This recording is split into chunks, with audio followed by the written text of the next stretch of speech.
ขออนุโมทนาสาธุวันนี้มีพัสดุส่งมาถึงหลวงปู่อุกิจ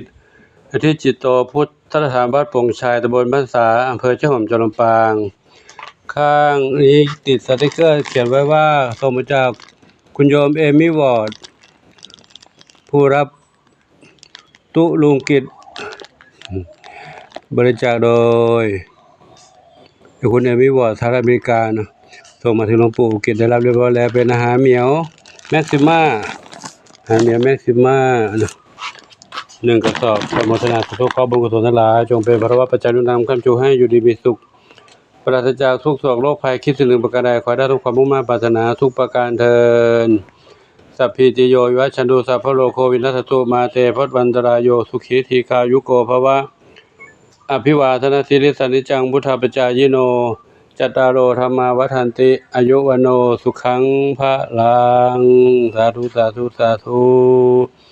กับซึ่งคุณโยมเอวิวาก็ได้ส่งมาให้น้องเหมียวอยู่เป็นประจำเนาะเมื่อวานนี้ได้รับแม็กซิม่าแล้วก็อาหารน้องหมาแม็กซิม่าอาหารเปียกน้องเหมียวแม็กซิม่าเหมือนกัน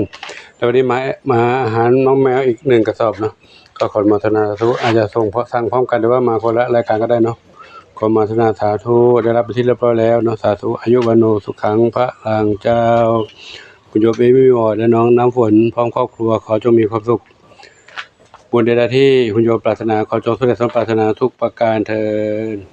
สาธุอายุวโนสุขังพระลังเมียวเมียวเมียวเมียวเมียวเมียวเดี๋ยวมารับลงกลับพัสดุกัน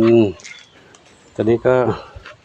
ฝนจะตกอีกแล้วฟ้ามืดขึ้นมาแล้วเดี๋ยวขอถ่ายบรรยากาศให้ดูหน่อยฝนจะตกอีกแล้วฝนจะตกอีกแล้ว